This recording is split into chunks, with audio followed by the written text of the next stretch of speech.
Naku, paano yan? Ito daw pagsampa ng kaso na ito si Mans Carpio na asawa nga na daw si Sara Duterte ay tahasang pag-amin. Ito daw ay pag-amin. O, ito muna. Dahil sinampahan ni Mans Carpio ng kaso sina Representative Chel, Percy at yung iba pa na kongresista for divulging his and her Sara Duterte's bank records. Para daw inamin na rin niya na totoo ang mga bank transactions na ito. Pag-amin daw ito, yan din po ang tinuran ni former Senator at ngayon Congresswoman Attorney Leila de Lima.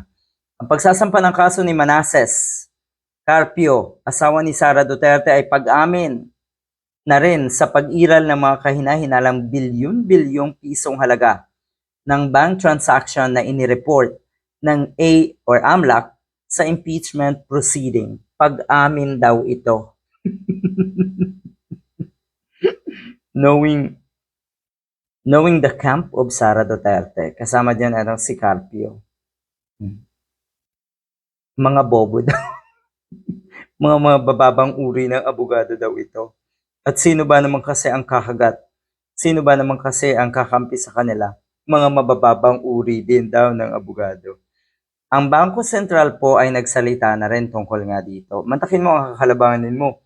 Bangko Sentral, AMLAC, at ang Supreme Court, o sabihin na natin yung mga kongresista na naandyan at alam nila na in accordance with the law rin yung kanilang kinikilos at ginagawa na proceeding dyan nga sa Kamara. O ganun din ang sinabi ng Bangko Sentral.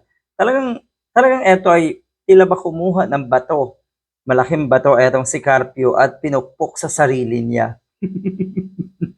Gago.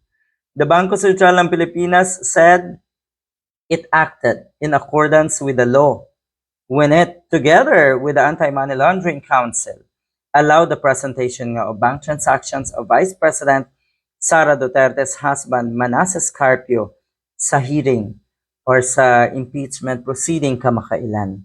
O ayan, they acted in accordance with the law.